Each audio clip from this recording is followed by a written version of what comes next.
Celebrity engine builders and the rock stars of the engine industry, brought to you by Total Seal Piston Rings. I'm Joe Castello, Lake Speed Jr. joining me, and today we will be joined by father and son NHRA U.S. Nationals winner, father and son world champions Greg and Aaron Stanfield. Gentlemen, welcome. Thanks for having us, Joe. Thanks for having us Super here. excited, Lake. These two out there on the NHRA tour, they're very interesting characters in that they talk on the racetrack, right? Kind of mild-mannered, but they get it done. Greg, a 5-time Superstock World Champion, 1 Pro Stock U.S. Nationals. Aaron, 2-time Factory Stock Showdown Champion, has won the U.S. Nationals.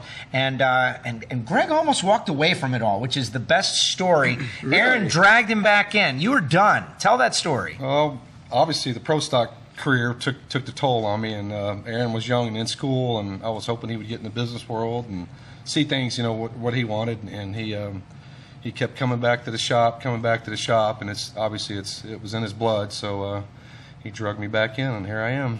We might be deeper than he was. Yeah, you guys are much deeper. Talk a little bit about that, though, Aaron, in that your dad had this arc of his life and his career, and he did, have great success, but he was kind of, feeling done.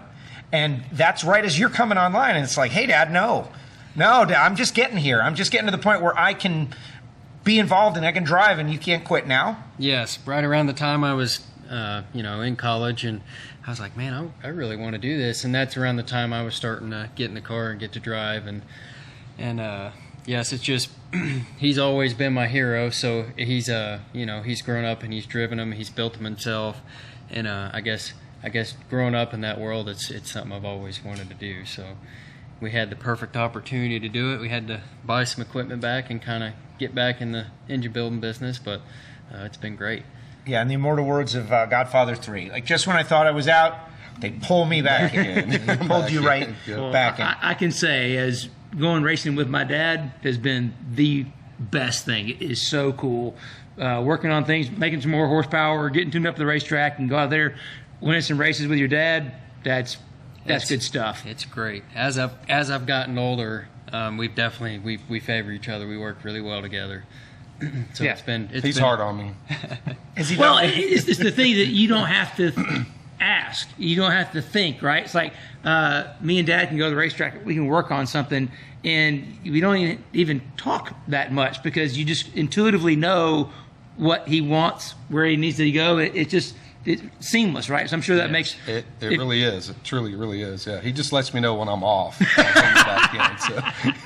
Obviously, I'm young and I'm very passionate, very motivated, and it's cool to be able to push him maybe harder than he might want to go. But you decide to climb the high mountain. Pro Stock racing, that is not for the faint of heart. Yes.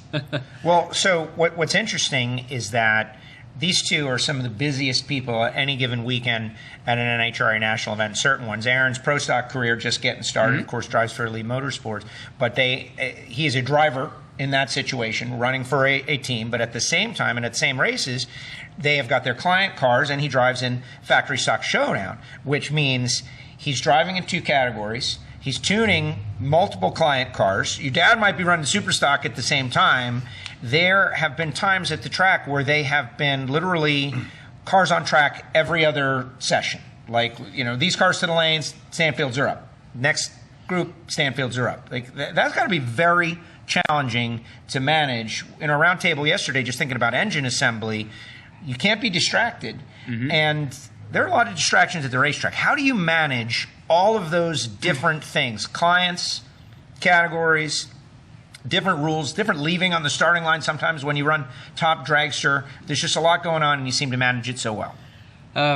For me, it's just maybe I'm young and I don't know any better, but I just kind of, when I get in the car, I just, you got to focus and kind of block out anything that was happening right before you get in the car. And there is a lot of distractions and a lot of different obstacles, but like I said, that's something he taught me. When you get in the car, you got to slow everything down and focus on what you got to do. in passing, we'll pass each other a lot at the races, and he'll stop and says, "Dad, is it going to be okay?" Keep working. Yeah, keep on going. Keep going. Well, what's amazing about Greg is, he was a 4-time Super Stock world champion, and was kind of on the sidelines, and that was like a good number. And then, the kid goes out there and wins a couple, so he comes back and wins another world championship. And so last year he defended the title, finished second, and was lamenting that a little bit. And you said it, racers remember their failures. Not that second is a failure, but it's not what you wanted. And you just ticked off like 5 different moments in your life career where you were a whisker away. Whisper away in a lot of classes. Stock eliminator, finished second. Competition eliminator, second. Pro stock truck, second. Pro stock, second. So I know what second's about. So I'm more about fixing losing than winning. So yeah, but you had the world championships in all those seconds, and you think about that resume, all those years, that's 10 years worth of first and second. Like, that's insane. Been blessed. Been really blessed. And I wonder what makes you so good in the cockpit of the race car and what makes you good in the engine shop. Is there a relationship? I think so. There's ability to focus at the job at hand. I mean, that's kind of the thing you got to do when you're driving a car. It's just the ability to concentrate and slow things down and just fix your mistakes. Fix your mistakes. I'm a guy that likes to learn from his mistakes. So if I make a mistake, that's more in my brain than what I did right. So that's kind of how I tick. No doubt. That's where it teaches you. Yes. They stick with you, and you learn from your mistakes. I mean, a lot of things. Even in engine building, you learn from your mistakes, and sometimes mistakes make you better. So absolutely. Aaron, does your dad ever get angry? No. Right? He seems so within the tolerance. Like, the highs are not that high. Like, yeah, man, we won. That's really great.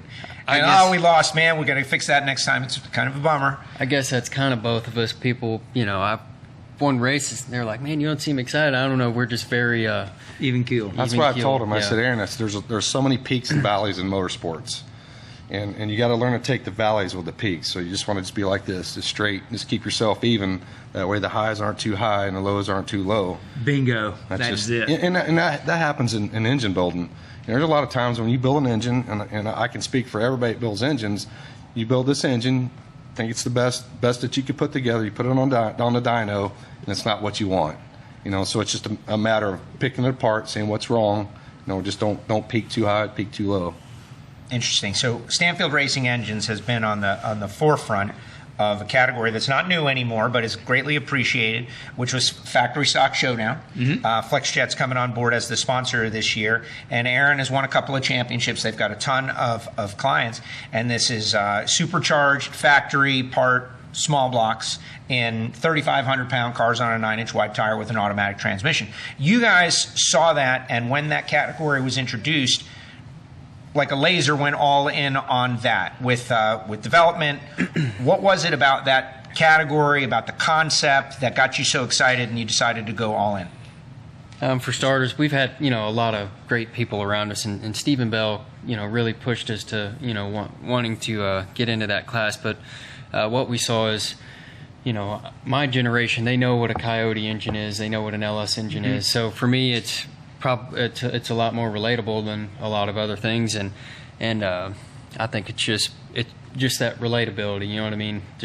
It's essentially a street car engine that you're pushing to the absolute limits, turning it 10,000 RPM and making a lot of horsepower with. So, Lake, that typically, not always, but engine builders will specialize in a manufacturer or whatever. So they've been building Chevrolets, and there was some discussion about the Coyote with the 4 valves per cylinder versus a 2-valve small block style Chevrolet LS, and there was a little bit of a rivalry about it. So what do these guys do? They go out and build a Ford, and they're going to get to the bottom of it, right? Like, well, at very least, we're going to figure out the ins and outs of both, and that way they have a genuine knowledge of what the differences are. Well, yeah, that's the racer mentality that does that. I mean, back in the NASCAR days when the Ford came along, everybody was running the 23-degree Chevy, but of course they were laying them over and doing that kind of stuff. Well, the Ford came out, and it's like, wait, this thing's out of the box can make 700 horsepower. Well, we better go build some of those and find out what's going on. And then it's just that competitive race. And, as a we'll call it outsider from the NHRA side looking in, it seems like the factory showdown stuff is kind of like the pro stock of the old days.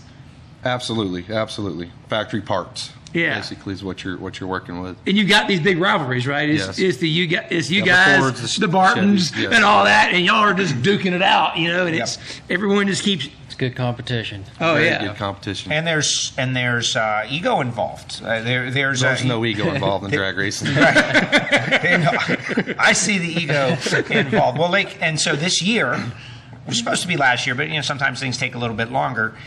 There is another new category that I think people are maybe even more excited about because there's a Liberty involved, the clutch involved. Why don't you tell us a little bit about what's coming with Factory X? Factory X is going to be 1,000 pounds lighter than the current factory showdown cars. We're going to have a 5-speed with an 8-inch clutch in it. So it's on a 10-inch wide tire. It's probably going to run in the sixes over 200 as estimated DTs and speed. It's going to be fast. that's going to be really fast. And it's going to look like a street car. It'll be a factory looking car. So that if you want to, so I love Pro Stock. I know you love Pro Stock. It's its own thing. My opinion is that 500 cubic inch Pro Stock is like the pinnacle of naturally aspirated racing. It is. Right? This boosted engine, similar or the same to what's in the factory stock Showdown, factory parts, but with slammed on the ground, absolute identical to factory bodies. It's a breed between pro stock and factory stock. Yeah. Cool. Yeah, good OEM war. We're going to go after the Dodges and the Fords, so Nice. it's going to be good competition of all of us going at it again. And Greg has got a car coming out, like a tribute car to the original Rod Shop. Like, Nice. yes, Yes. You have decided to go back in. So that's you getting reeled back in to going fast again.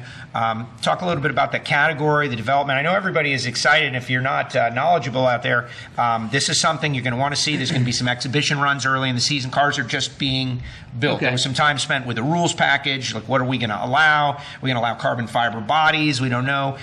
Get us up to speed on some of the decisions that they made and just the pull of this category, like why you guys wanted to continue to be So involved. right now, the car is going to be stock quarter panels roof. You're allowed to have carbon fiber doors, carbon fiber front end, but it's all going to be replica parts taken off of a stock car. So the overall body of the car is going to be stock dimensions as Aaron's factory stock car. So that's, and the carbon fiber weight is going to allow the weight to get off the car, obviously, because the cars are extremely heavy. Tube chassis car. Okay. And I think long term down the road is the cars are going to be light enough to where if the electric side of it comes in, they'll be able to put those in those cars. Yeah, and I've heard that that's a possibility. That's a possibility. Yep. Are the engine rules will be the same as factory showdown? It's the exact same platform. So You'll be able okay. to take your factory stock engine and put in your factory X car.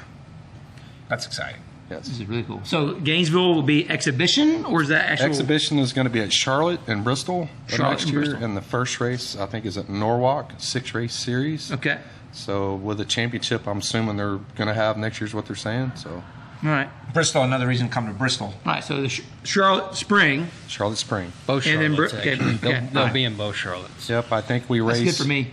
We race in the factory X will be in Norwalk, Topeka, Brainerd, Charlotte, St. Louis, and Vegas is going to be the races they're going to be at.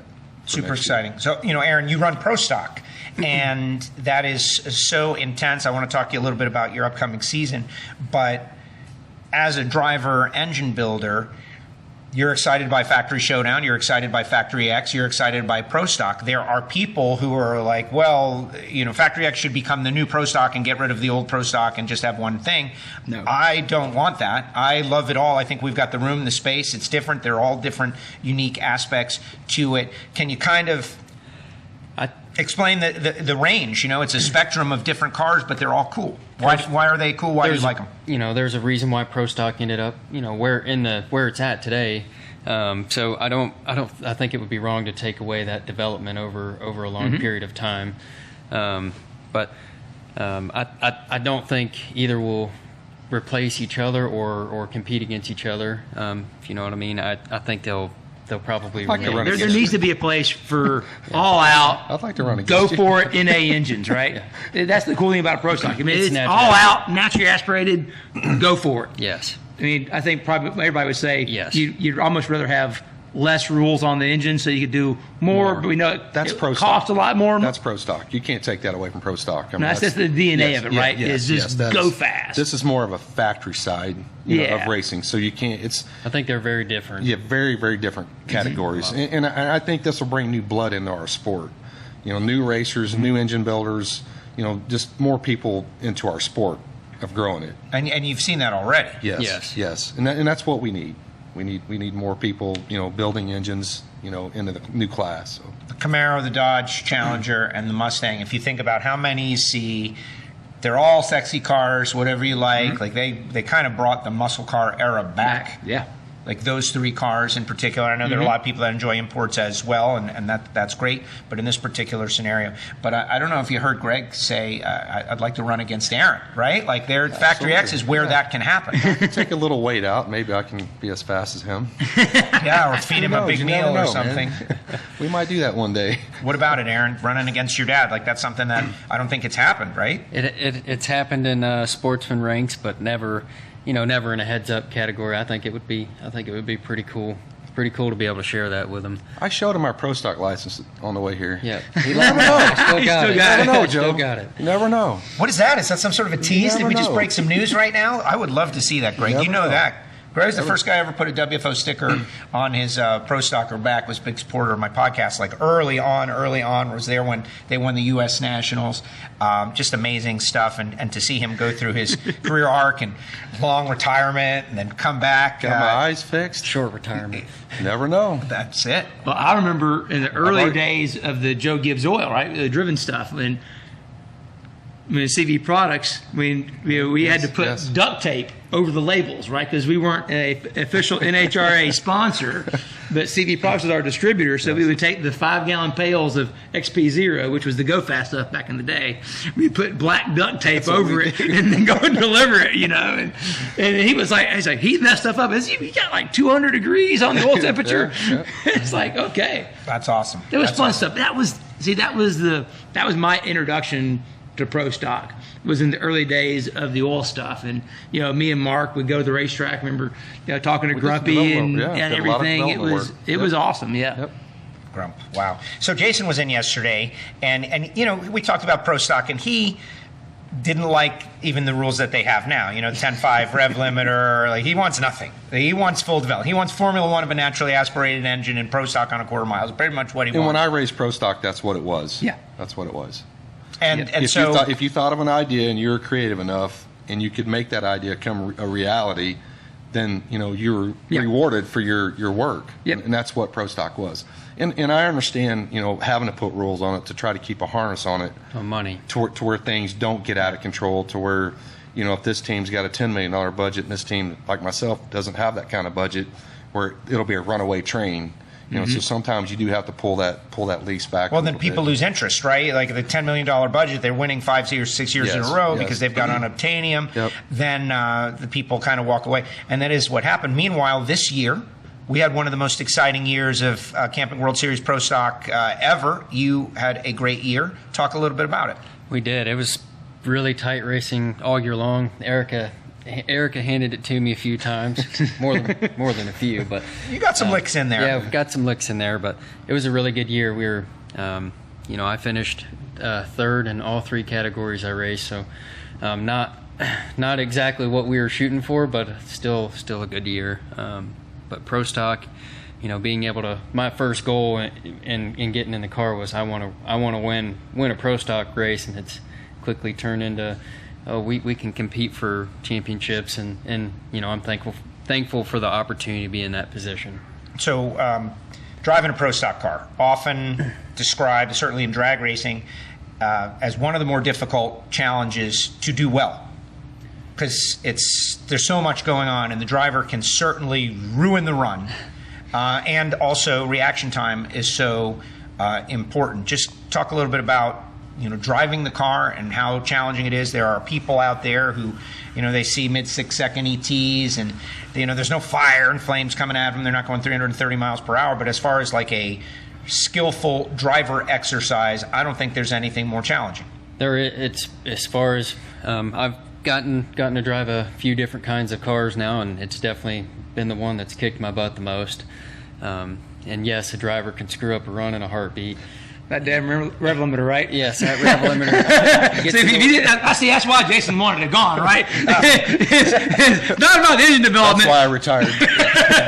It makes it a lot easier for the driver. I just turned the limiter off.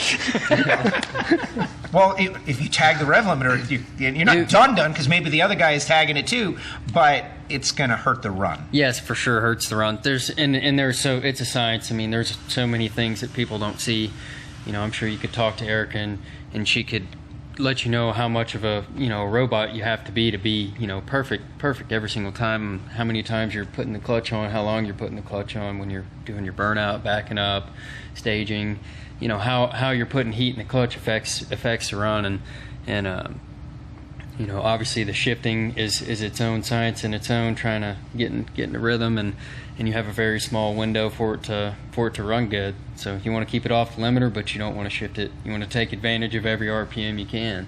So it's definitely a challenge. I assume everybody understands that when he says Erica, he means Erica Enders, the 5-time world champion, one of the greatest of all time. Couple minutes to go, couple seconds to go in that. I'm just interested in, like, anytime you start a project, and if you're talented, you're like, man, you did very well. I think you won your first race ever in a pro stock car. I think it was against Jed Coughlin, if memory serves me right. And but then as you've done it more and more, it becomes harder. How is that? Like, oh, I got this, and then all of a sudden it becomes harder. Like, you learn the challenges that you have to worry about. Start thinking about it. And that got you mid-season. This past season in 2022, you went through a mini slump. Yes, it's easy to get in a slump, and it's easy to start thinking about it. And you try to analyze your mistakes, but sometimes you can overanalyze it. So there's a really fine line there, and it's hard to find that line. So you know what I preach to them? I say the great ones figure out how to get out of that hole. Yeah, just got to keep digging. Yeah. Well, I was back to the Formula One podcast, listening to Daniel Ricciardo. That you said, it's in my head. Yes. I overthought everything to the point where you just got to go drive. And it's easy to say that, but you just got to be able to pull that helmet on, get in the car and drive, and just not think and let it feel. You have to react, not think. If you're thinking, you're behind. Yes. Greg and Aaron Stanfield with us here on Hidden Horsepower. Gentlemen, good luck in 2023. I'm super excited, but I really think, like, this guy mentioned getting back behind the wheel of a pro stock car. Smile. That 3 times. Cagey 3 smile. times. Hey, Joe, I've already talked to Royce Lee, maybe just a little bit. Who knows? You never know. Just never that know. would make me so happy, like, personally. I know there would be a lot of people out there. There would be a great story. They got a fleet of cars over there. They got too many cars. They know what to do with them all. Why not a little Greg and Aaron Stanfield at an event? The water's fine. The water is fine. Oh my gosh, that would be tremendous. Gentlemen, thank you very much. Guys. Thanks, yes, guys. thanks for Appreciate it. having Excellent. me. Greg and Aaron Stanfield Racing Engines. Check them out at an NHRA track or national event near you. More Engine Performance Expo to come. This has been Hidden Horsepower Live. What a day, what a day, what a day. Yeah, my brain is swollen. I've learned so much today. They told us, don't start cars